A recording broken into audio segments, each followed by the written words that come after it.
and welcome to our Real Talk series. My name is Priya, your host and founder of Gig Life Pro, a platform we built for music industry professionals and creatives to network, learn, and exchange opportunities. We are just coming out of a wave of conferences and showcases in the last 6 to 8 weeks, I can say. Gig Life Pro have been to Big Sound in Brisbane, All That Matters in Singapore, MUCON in Seoul, and then back to Australia for South by Southwest Sydney just in the last 6 weeks. And I can see from your guys' like IGs and Facebooks and LinkedIn's that you're in a similar situation. And then we're also now starting to see call outs for 2025 opportunities all over the world, right? And conferences, showcases.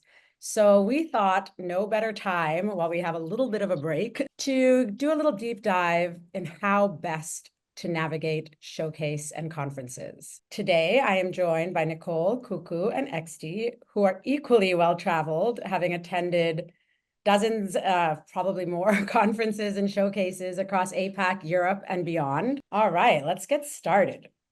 So starting with you, Nicole, what was your first job in the music industry? What exactly do you do today? And approximately how many conferences, showcases have you been to in how many different countries in the world? Hi, my name is Nicole. Currently, I work as music export head in Sonik, Philippines, and artist solutions director for Homonym. My first music job is I put up an event company that eventually became a management company, and literally that was right before Homonym. So I've had a total of 2 companies in my life. You were doing that at our first ever Manila Mixer, I feel like, right? I was still running my own company. Yeah, I remember that. And then over the pandemic, Mike hired me for Homonym.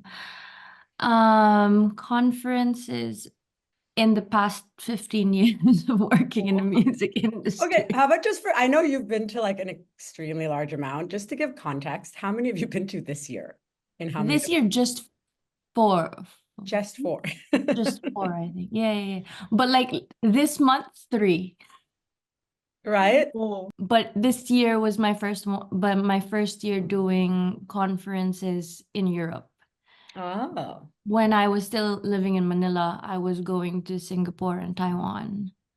And of course, we had ours in the Philippines. Yeah. Yeah. And that's it. Yeah, you answered all 3, I think. Amazing.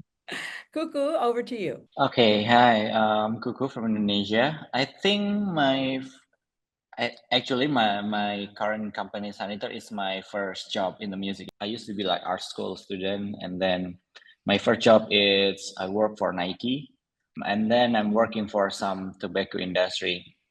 Back then, I'm running a festival owned by the tobacco industry. It's called Sonik, one of the biggest music festival in Indonesia. That's, I think, my entry point into like art, music, fashion, and photography industry.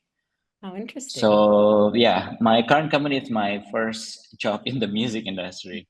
I think I started like 5 years ago. Congrats, by the way. That's pretty impressive to have a successful first company. Thank you. Yeah. About the conference, my first time into this kind of conference is, I think, Luckfest, the first Luckfest in Taiwan. Pai from Thailand, and I think in with Top, they fly to Jakarta, and Teguh from Indonesia introduced me to them, and then both of them invite me to Taiwan for Luckfest. Wow. And then that's the entry point for me to getting know a lot of people like Waining and Phum Vipuri from Thailand, and Cecilia from Korea, and others. Helped you build your network, basically, right? Yeah, true. And I think this year it's I attend like more festival rather than last year, because I think on my scale I need to grow my network outside Indonesia. For this, I think around 5 or 6 conference festival, but I've never been to Europe festival. Yeah, I never been to like Europe. I've been to like UK like festival with Nicole this year in Great Escape. Ah, nice. There we go. Getting closer. Yeah. Amazing. Thanks. And XD, what about you? It's always nice to have the artist Okay. perspective here, by the way. Hi everyone. I'm XT. I'm an artist and also a music producer from Hong Kong. I think my first job after graduation, it wasn't a music job, but I've been juggling with like a full-time job and doing music freelance stuff as a producer and songwriter. I've been juggling for 7 years right after graduation. So until 2023, I quit my job, my full-time job, and then I started my company. So it's like I started my own label just to manage me, myself as an artist. Amazing. So yeah, so I think my first job would be like as a producer. And then back in 2020, I started as an artist. So I started to Wow. release my songs as an artist. Yeah. And then Very for cool. showcase, festivals and like conferences. I think I started last year, 2023, because by that time I planned to release my debut EP album. And then I felt I was quite stuck in Hong Kong market. So because the songs and genre I release in Hong Kong is not the mainstream market for the mainstream market. So I wanted to explore and also like explore how I can like perform my own stuff and then see how like audience from different countries can, and for me to learn as an artist to have more live performance. I think that's very important as an artist as well because Practice, right? yeah, Yeah. practice, and then it kind of change your art and the relationship to your art as well. But I've been to 6 festival last year, but only 3 of them I was the official lineup, and then the other Oh, 3, it's a little I did a little interesting stuff. So my first festival last year was Focus Wales in the UK, and then the other official lineup is in Axion last year in Singapore. And then we were this there. year, yeah, and then this year earlier was Music Link Festival in Okinawa. So these 3 festivals, I was the official lineup, and I also went to the Great Escape, Zendari, and Zolak Fest. So, but I didn't get to be in the official lineup, but I got to perform in the same like other venue. So this is my trick as an artist. Like I thought, okay, all the delegates Very are interesting. already, and I was like, maybe I book a gig or like a slot with maybe a local artist, and then and then I actually came to the like networking event and just say, oh, can you come to my show? I'm not the official line, but it would be great if you come over to see my Honestly, I don't see anything wrong with that approach because you're engaging with the official event as well. You yeah, know I what think I that mean? is my Like, excuse as well to kind of reach yeah. out to delegates. Well, if you because are I like feel supporting the actual event and, the whole point of these events, I think, is really to create these kind of opportunities, yeah, right? Is to bring yeah, people together who might want to work together, yeah. right? So that's really awesome. Yeah. So which one was your first one you mentioned? Your first Focus ever? Wales. Focus Wales. Okay. And then how did that opportunity come about? So we have like a funding situation in Hong Kong, but it's a one-off thing. So we joined like Year Up Global. So it's an organization in Hong Kong. They have like got fundings from the government, and then they bring artists and bands to different showcase festival around the world. Wow, very Yeah. cool. And then I got the funding opportunity to go to Focus Wales. And I think it's a super, like I was super grateful for that opportunity because flying around for Of showcase course. festival for me is tricky as an artist. For Yeah. everybody, right? For Yeah, everybody, especially exactly. all of us entrepreneurs starting our businesses, we Yeah, have to be really mindful about where we're investing our exactly. funds, right? Yeah. So did you apply to that, or did they have a deal with Focus Wales? Like what was the process like? I think they have a deal Okay. with different festivals. So I think they brought in 18 bands to different showcase festival happening around the world, like for example, Focus Wales and Primavera Sound and others. So Great. like I have to audition for like the Hong Kong like among all the Hong Kong bands. Yeah. They suggest lined up, so it depends on your sound and your like if your sound fits certain kind of festival. So I got the opportunity to go to Focus Wales, and you know, like the good thing about Showcase Festival is like in the UK they have similar timeline. Like the first week maybe in May is Focus Wales, and then Oh next my week gosh. Great That Escape. is a Right? crazy time period. And not just the That UK. It's like yeah. Sonar, Primavera, all of that stuff is around there. Everybody who is tuning in, watching this, if you want to break into Europe, there's like, what is it like? The middle of May until what, mid-July? It's just Yeah. like back to back to back Mm, conference festival, right? exactly. That's awesome. And what would you say, like before we move on to Kukuh, because I have some more interesting things to ask Kukuh about the other perspective of organizing it. But before we do, what was like your main learning from your very first Focus Whale Showcase conference? Like, what was your takeaway of like what would I do next time? So my first experience with Focus Wales, I think the good thing about because we got the funding so I can also fly with my band members. So I actually brought the whole band, and Yeah. it's just so difficult for a solo artist like me to bring the whole band to overseas to do that. So I think that this is my first time to perform at a showcase festival. It was amazing. And then I prepared some of the leaflet and card to kind of like promote myself there. But I think it was my first time, and I think I hustled too much. Oh, interesting. I got sick in Great Escape. Nicole. The thing is, I don't know, isn't really from an artist perspective. I think for you guys as well, we do have a lot of talking like event. All of us, honestly. We shout in an event. And as a vocalist like me, like I was a little like stressed about, oh shit, if I do like over talk or like if I feel too FOMO about networking, you know, then I don't want to screw up my performance, you know. I think that is my first ever takeaway, to kind of have a balance of joining as much as networking event as possible, but also like how to take care of my body and not to stress too much about that. Honestly, XD, this is a lesson that I have yet to learn after doing this for like 20 years, because we came back from South by Sydney and I was so sick. Yeah. It's also like being around so many people in these closed environments, you know, like anyway.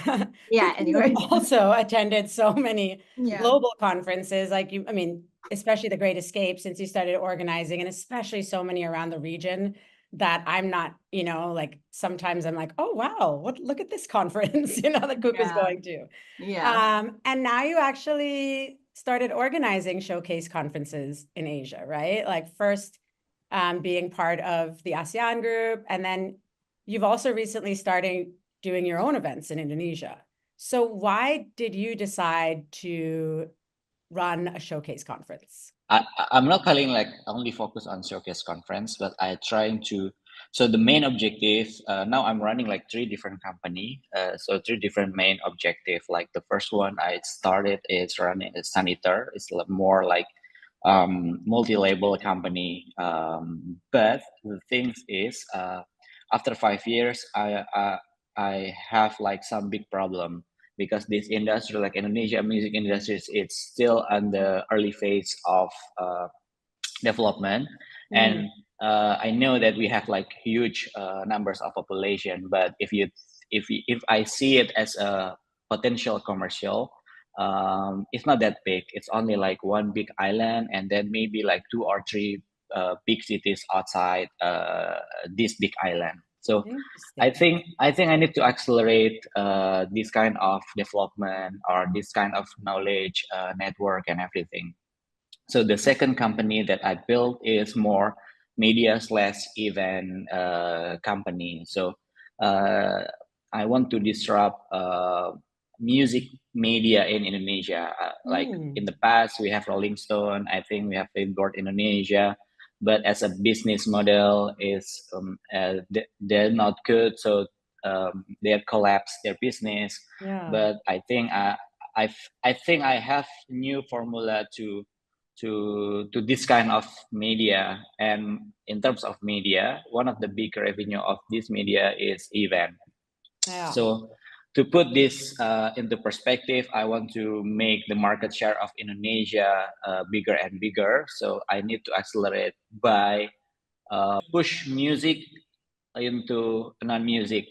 In example, like graphic design community, fashion community, architecture community. Leverage other similar Yeah, associated industries, which is, yeah, to be honest, really how music can monetize even better, right? yeah, true. Because I think music industry in Indonesia it's very young, but I think the content industry, quote unquote, it's huge in Indonesia. It's already there. So, True. one of the example of our content is to have like big market, like fashion market in terms of music merchandise with Hypebeast Indonesia. So that's one of the example of our activities. So the big event is Jakarta Musikon. The smaller event, we want to make like offline music job off air for young people. And then we have merchandise fest not only in Jakarta. Next year we're gonna make outside Jakarta as well. Like in So markets like Bandung and Yogyakarta and things like the other markets, because those are booming. You call them like B markets, C markets, but in Indonesia, that's still a very large, very important cultural cities. Yeah, so we don't call it like just showcase conference, but the thing is to make Indonesian music industry bigger by collaborate with other industry in Indonesia. Great. So what was the very first event that you created? And tell us a little bit about that experience. So the first edition of Jakarta Musikon is last year because I'm a friend with Ferry from Joyland. So because I want to connect like other delegates outside Indonesia to Indonesian key people like Ferry, like Shara from With the Fest. So I make like only 4 talking session as a pre-Joyland event. So starting last year and this year, I try to make it bigger. So this year is the second edition, and we already prepare for next year event. Yeah. Well, let us know about it. We'd all love to attend, I'm sure. I know I really love this whole new trend of like these micro conferences, right? Like, because I feel like the issue we have with some of the more classic models for conferences is that they've just grown so big that it kind of defeats the purpose of like going there to like find people and meet people, right? Yeah. So what was your biggest takeaway from your first time as a delegate versus your first time running an event? First time as delegates, it's overwhelmed because a conference, festival, or showcase, it's not common thing in Indonesia. I think Indonesia, we as Indonesia in music industry, it's kind of like living our own bubble. So if you're big in Indonesia, you don't really care about like Southeast Asia because we have like huge number like big artists in Indonesia. I think they can play like 35 or 40 event per month. So yeah, it's huge. So first time as a delegate, Luckfest, it's overwhelmed because I getting to know like people from big mountain like Ted from Thailand, Waining, and everyone. Yeah. But the first thing in mind, like I don't know what to do with this network to Indonesia. So that's the first. So that's why I need like more experience to attend like music festival, this kind of festival. And sometimes when people talking about in the music industry in their country, it's not relatable with our music industry. So it's hard to connect what they experience in their country to my experience in my country. So that's the first time to delegate. But being as organizer, it's very tough. Like double the it makes it very hard because in Indonesia, most of our event depends on sponsorship.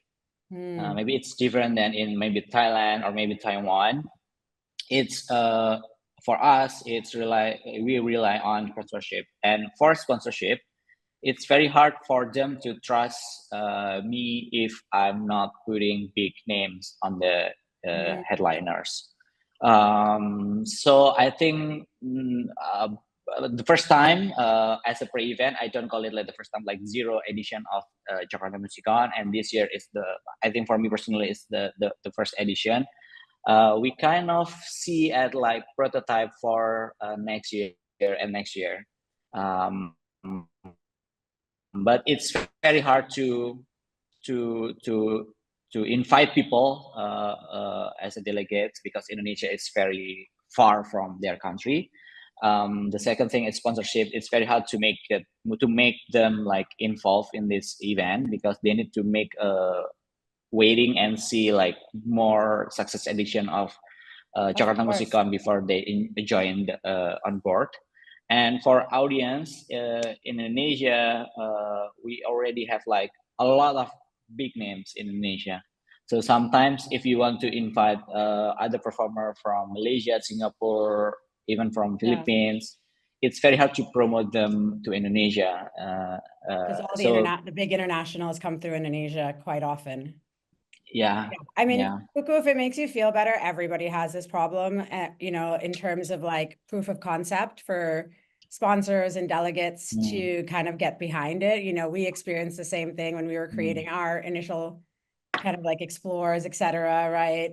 Even big conferences like South by, you know, a lot of the feedback we had the first year was, oh, let's see how this goes, you know, like, so, you know, it's definitely, and I'm glad that you pointed that out. I mean, Nicole, you've also experienced, I'm sure, the same thing, but you've been away from that world for a bit, spending, like you mentioned, a bit of time in Europe, quite a lot of time in Europe, studying and working. So what are some of your favorite industry events in Europe and why? I really enjoyed Great Escape. I think for me, with these events, it depends on the company that you're with.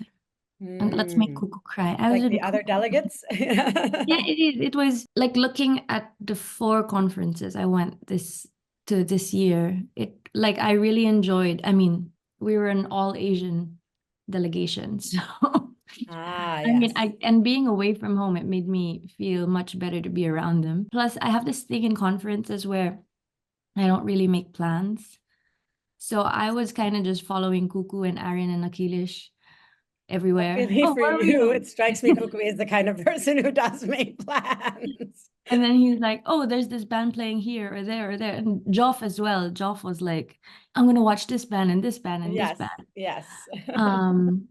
Yeah, Great Escape was great for me. But Pro Weekend in Castellon, it was 2 weeks ago, I think, was beautiful because it was by the beach. So we did our panels by the beach. And from time to time we were doing... I think I got like a lot of ADHD during the panel. I was just like, ooh, wave.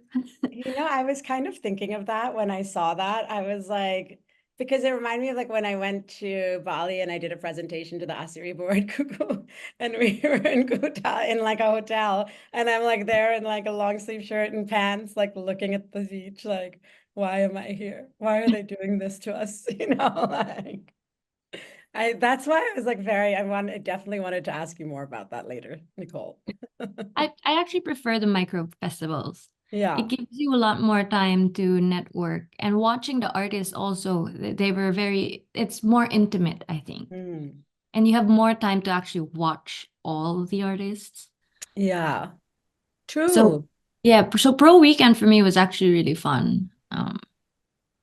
Plus, it was in Spain, so there was not much of a time difference for me at that time. Yes, nice. And then you mentioned also that, you know, this is your first year of going to events in Europe, but you've been to tons across Asia. So what are some of your favorite industry events in Asia, and why should we put them on our radar? My first one was Music Matters 2017 or 2018. I think I came with an artist though. Oh, okay. Music Matters, to be your first conference, is actually pretty overwhelming. I can only imagine. My gosh. And as an F1 fan, because it was a week before F1 weekend, I'm going crazy because I could see the cars and hear the cars. I know. It's like my least favorite time of year to be in Singapore. And no, but my favorite is Luckfest. Okay. I like walking, and I like the fact that in Luckfest you kind of just all go together to showcases, to panels, to everything. I think while walking, I literally met people going to the same Yeah. place, going to the, and I mean, for me, I like going to conferences for the networking mainly. Yeah. And you know, Luckfest, I did meet so many people, but that was like pre-pandemic Luckfest. I don't know how they're doing now. Yeah. The conference I mentioned earlier, Big Sound, sounds like very similar. I had a very similar experience. Things that are like where all the showcases are in like if you're not going to put them in like 1 or 2 venues or 3 venues like Mukon or like Sundari, then at least have like all of the 10 venues like within like a 10-minute walk. It makes such a difference, right? What are some of the key differences between events in Europe versus events in Asia? From my perspective, coming from the Philippines, they have an interest and a curiosity in Europe. Like, even because I went to Canada as well, they were like, oh, what's the music like in the Philippines? Are you actually bringing people out? They're very curious to make those relationships and partnerships and exchanges. Because, I mean, I don't think a lot of us try to get into Europe until maybe the past few years. So they're very curious, especially, so I went to Womex. So Womex was pretty overwhelming, but all the music export offices were there. So, you know, I got to talk to like Greece, Brazil, Portugal, Spain for some reason. I'm here, but I got to talk to most of their music exports because they have 4 or 5. And like I said, they're very, very curious about not just the Philippine market, but Asia as a whole. Yeah. Compared to being in Asia, and you know, I feel like when I'm in Asian conferences, I love meeting people, I love being around people, but we're also kind of competing with each other. Interesting. Like even like Filipino delegates, you're trying to get your artists out. Like No, it's a bit too familiar. Everybody kind of knows each exactly. other a bit too much, and it's nice to like No. go someplace where you can meet new people, basically. Exactly. Yeah. Very cool. You know, I mentioned earlier, XTIE, we always love to have an artist perspective here as well. And I know Kukuh and Nicole, you both have taken, you know, traveled to these events with artists as well. And I meant to mention earlier to all 3 of you that if there's anything you want to add to what, you know, I'm speaking on with somebody else, please feel free to jump in. This is like such a conversational sort of setting and format and less like Q&A straight. But XTIE, going back to you as an artist attending these events, primarily to showcase, right? How important is it for you to also network? I think equally important, because to be honest, I feel like making like really deep conversation with delegates feels more than like performing, to be honest. Because for me, especially for my experience last year, the thing is, the only showcase festival that I could bring my own band was Focus Wales because I have the funding. And the others, unfortunately, every showcase, I have to tweak my set to make it sound as exciting. But then I couldn't bring my drummer in. You know, like there's a lot of music. It's a lot of pressure to just do the whole show yourself, basically. So I value a lot of talking to delegates for me, and also to learn how the market trends and what other delegates think about like the music. Like I just want to know more about like as an artist, because we are just focused a lot on the creative side, but like for us, we want to make music have a sustainable career, right? That's why it's business. The music business side. So that's why I love like networking, because I feel like, you don't know, I just love conversations, you know. No, it makes total sense. So who do you network with? Because obviously there's like all different kinds of delegates.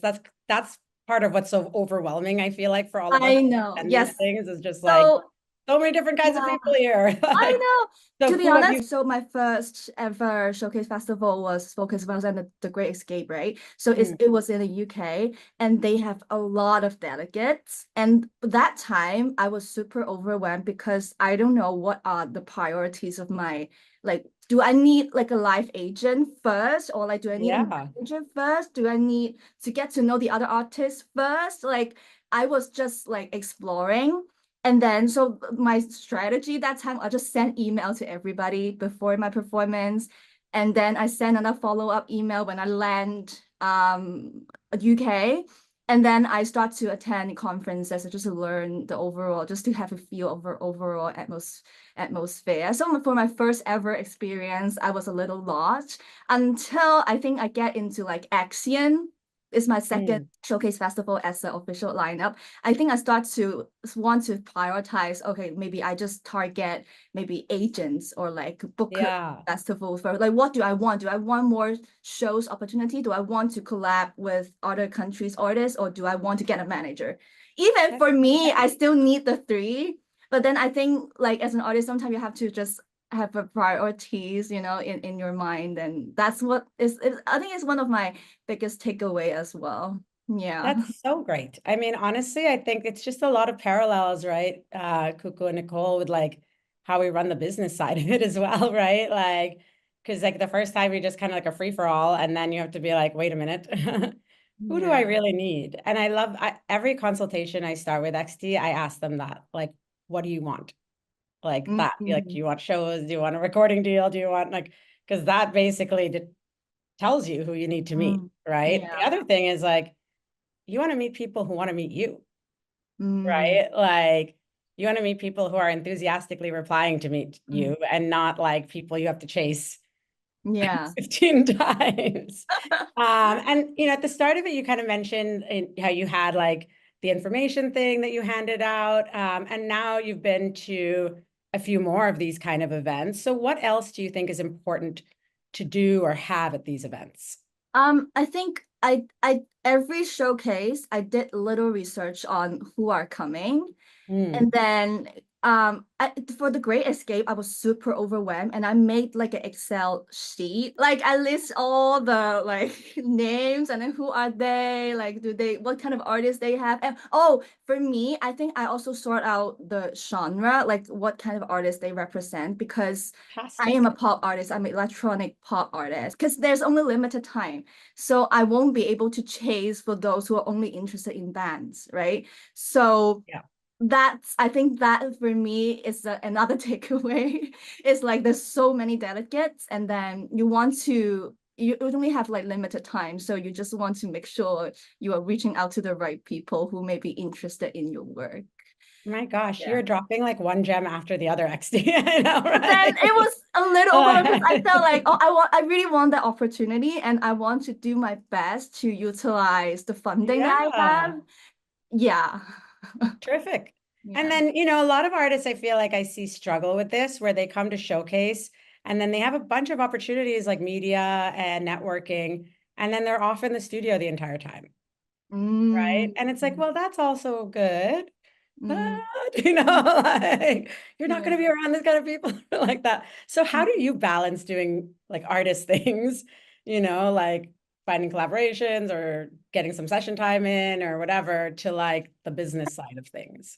To be honest, I'm still like finding my own pace. But for me, I feel like, because I'm still a developing artist, so I kind of enjoy the creative side of making music, but I also like to talk to people and to make conversation with people. And I don't feel like that part is the business side of me. I feel like I'm just like a artist entrepreneur. Like my music, okay, like my music is kind of my product. If you don't like the word, it's fine, but I'm an artist. I feel like sometimes my music is part of the product of the culture you want to like push out to the world. And for me, I'm so passionate in music, and I really want to make this a sustainable career. So I think I need to make myself enjoy doing the business side. If not, I think I'm not gonna like stay longer as an artist. You know, I just don't want to give up. So that's why I try to make myself to kind of enjoy the process. But I'm very fortunate enough to be able to meet like people like you guys, and then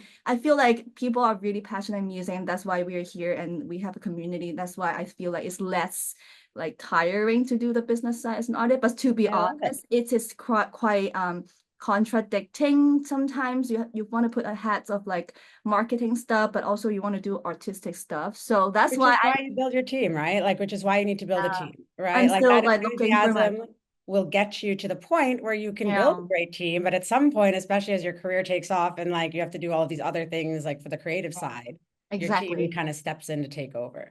Yeah. Awesome. Thank you, XTIE. So, you know, we also mentioned that it really feels like these events come in waves, right? Like there'll be nothing for like a couple of months, and then all of a sudden we're at like 4 or 5 events in like 6 weeks, right? So, I mean, Kukuh, I feel like you, especially recently, must be getting invited to all different kinds of events constantly. So, how do you determine like which event is worth going to?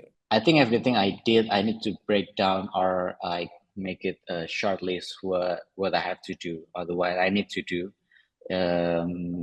In example, like for Sanitar, like for my company, I think I always break down what's the problem in the music in Indonesia, in the Indonesian music industry. So when I create Sanitar, it must be I have to offer a solution for this problem.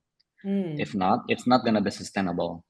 So when I try to, because this year I appoint as a task force, special task force from my country to launch the first Minister of Culture. So starting this month. Wow, So congratulations. That's so cool. I only help like small part of the transition from our last president to the next president. So I need to list down what else my country need in terms of music industry to connect with.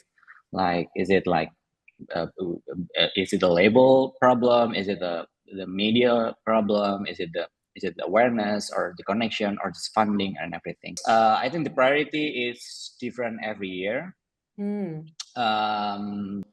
For this year, I think my priority is to connect between Southeast Asia or maybe East Asia, like Japan, South Korea, Taiwan.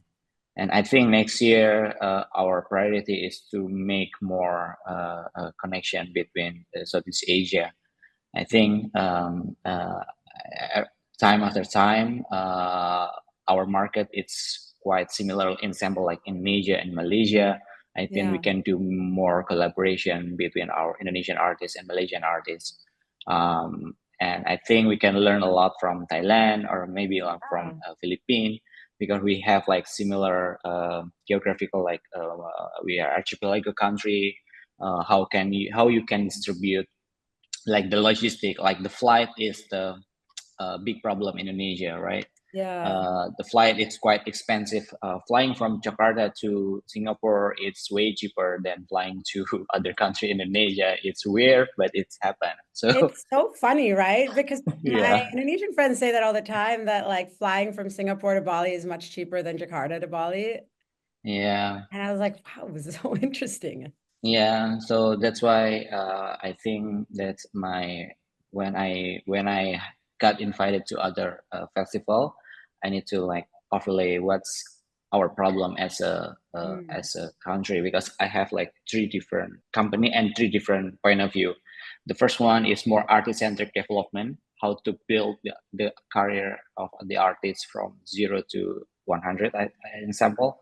And the second one's media event, it's more how to make the market bigger and bigger, like in terms of market share. And the last one, as a whole. Yeah. And then I can do some report or result to our like ministry, so they can learn how to make it more efficient. Because sometimes the solution for our industry is about the regulation, right? Yeah. So regulation is on our government. Yeah. So yeah. Amazing. And you do like not just the 2 companies, but from a delegate standpoint and also as an organizer standpoint, how far in advance do you start preparing for these events? I think 3 months before. Yeah. One of the other things with Indonesia is the strength of our passport.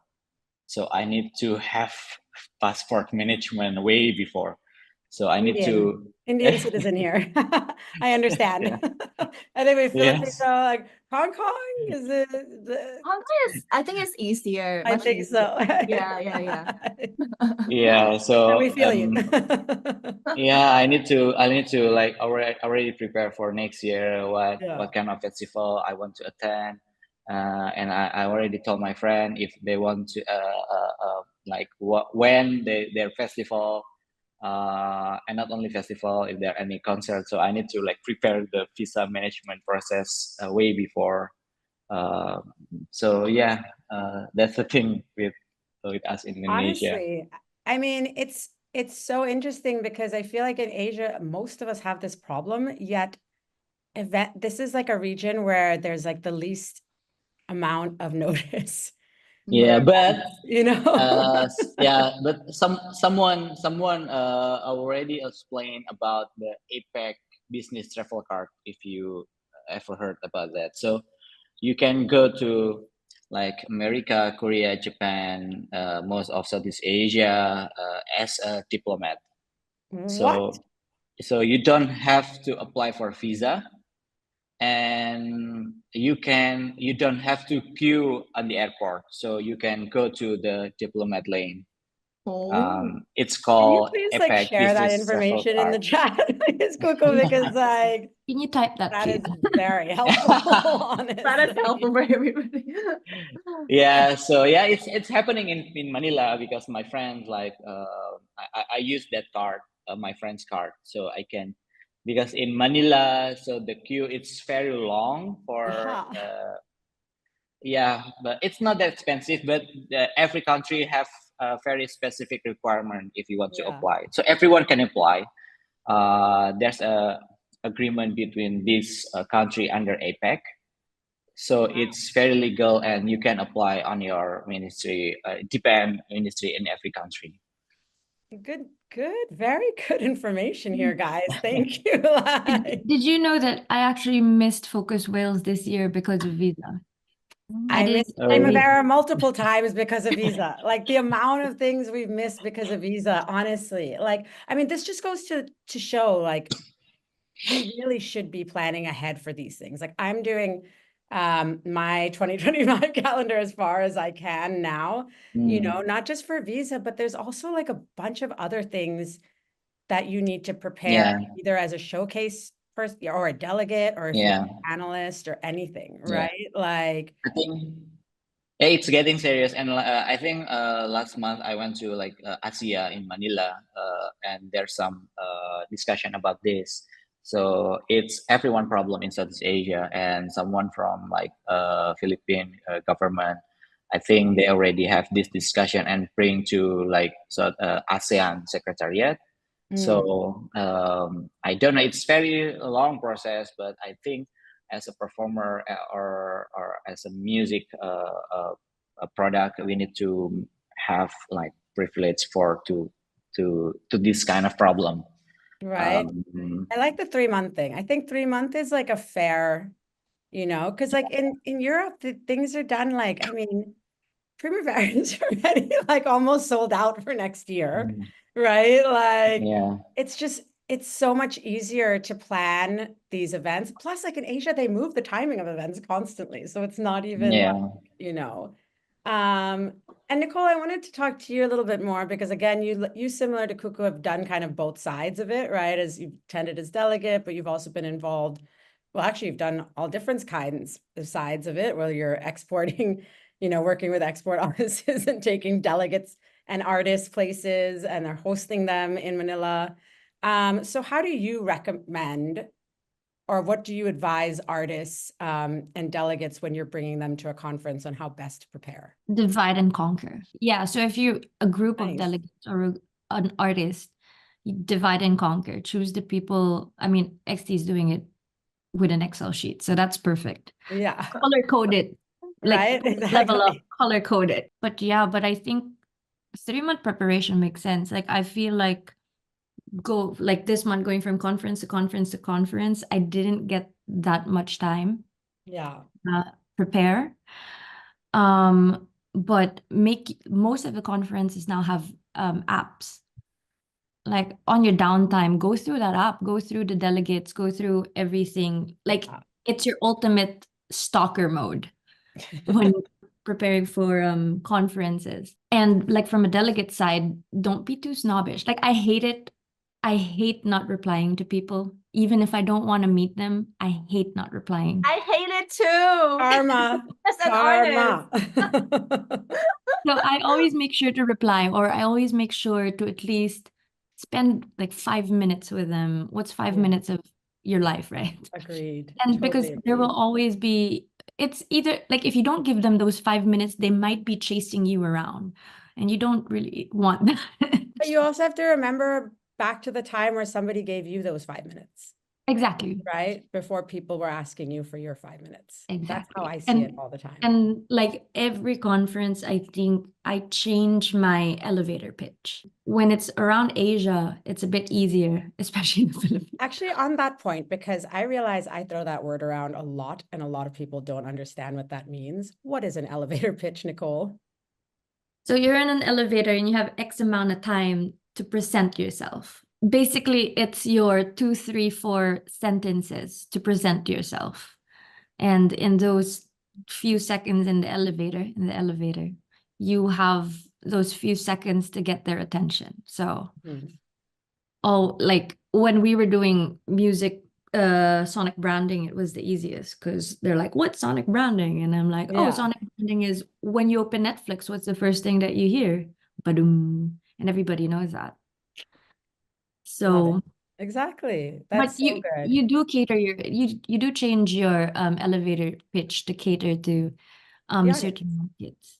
Right. And then, I know you mentioned that you don't like to do meetings and you follow around Kukuh and Joff and whatnot, but for those who are not traveling with their version of a Kukuh or Joff, how many meetings do you advise that they should set in advance? So in Womex, I was with one delegate who said, so Womex is Wednesday, Thursday, Friday, Saturday. Yeah, 4 days. He set 45 meetings. That is 45 just crazy. confirmed meetings. And we were teasing him that we barely saw him.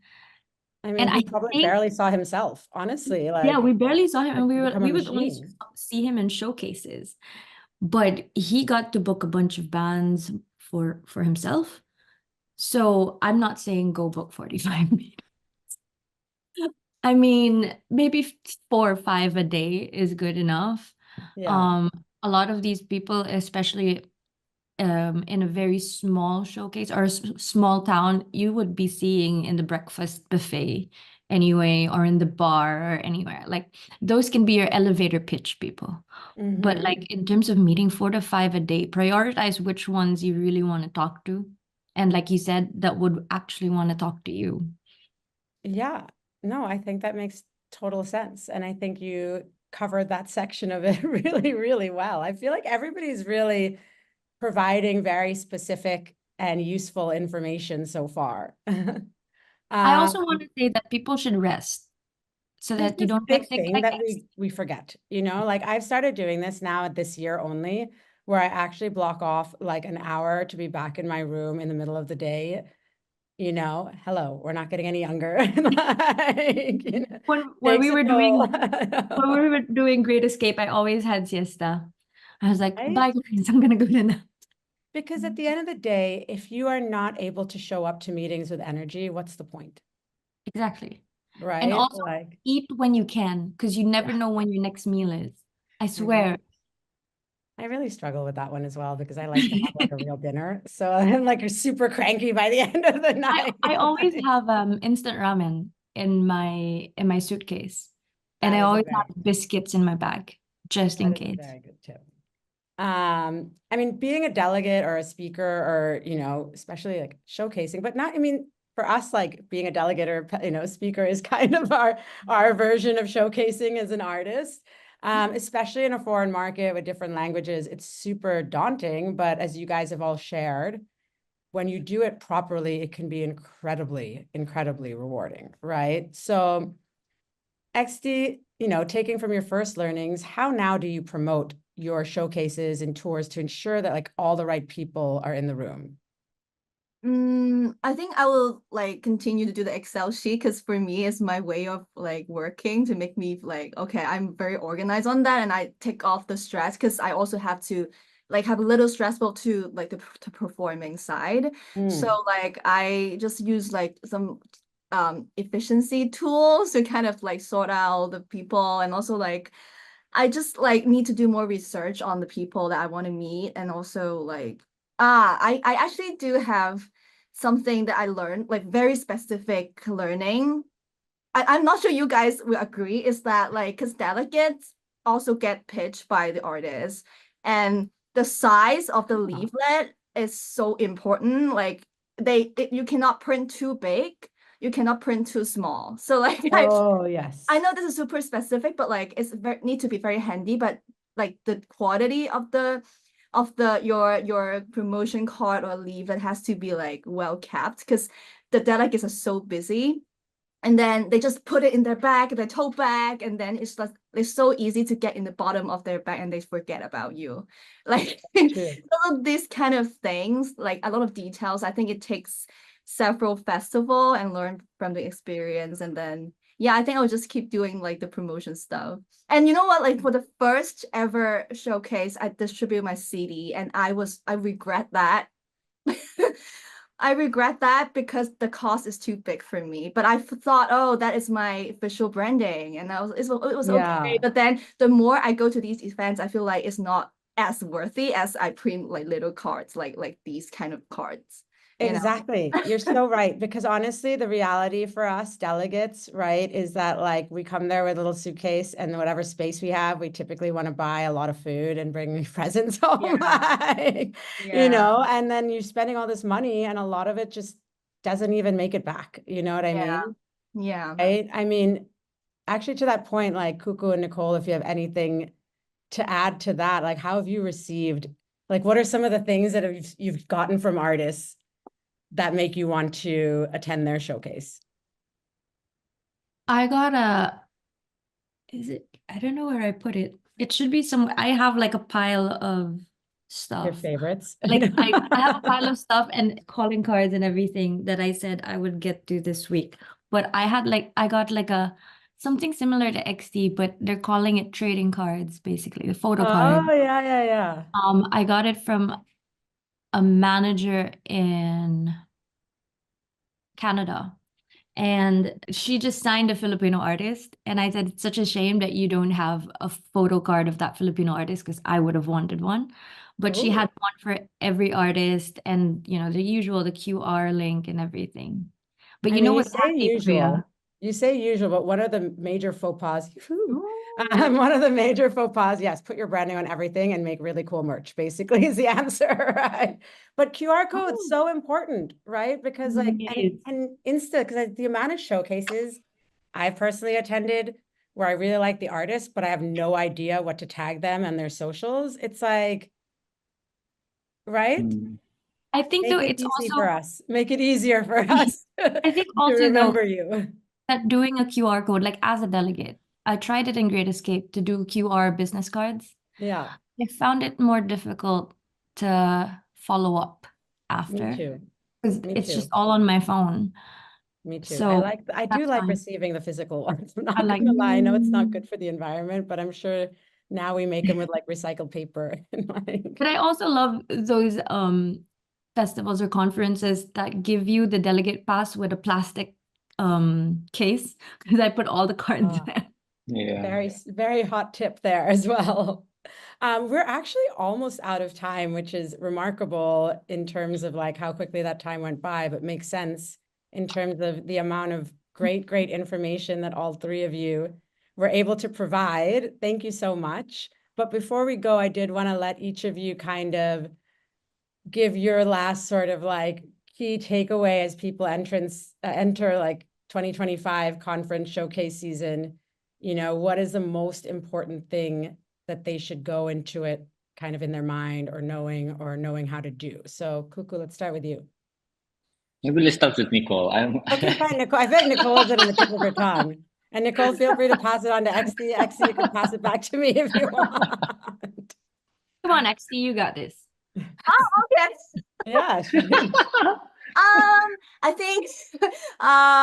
I think for me, like as an artist perspective, I think it's really important to balance out like your energy and your body, especially if you don't have the energy to kind of present yourself to people. It's just, and also it's very creatively also very draining, because I had one point that I feel like I got ignored and I felt I'm not seen as an artist. but then you have to keep pushing yourself, right? So Yes. I think from like a creative perspective, it's like, so because we take a lot of like the universe energy and inspiration to create our art, right? Sometimes Right. it's just, we just have to take care of that part because that is our baby. So Yeah. I think I learned that I can take a break and not attending any showcase festival and just focus on writing. And when I have new stuff, I will attend those kind of festival again and never feel that FOMO, because I used to have like a FOMO thing because I feel like I'm not progressing. I'm just like stuck in the studio and don't know what to write.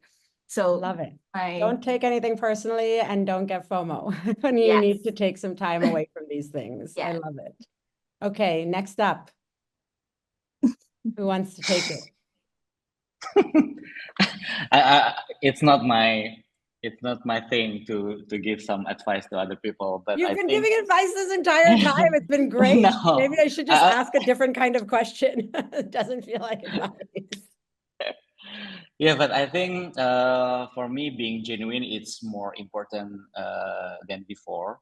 Yeah. Because I think so many people trying to be someone else, like Yeah. depends on the market and this in this social media thing. So if someone's getting more recognized or success, then you like you don't have to follow that success, but you just have to follow what's your passion, what's your dream. And in terms of dream, you need to set your dream, because me as a business partner for the artist, the first thing I need to find what's my artist dream, because my job is to keep the dream alive.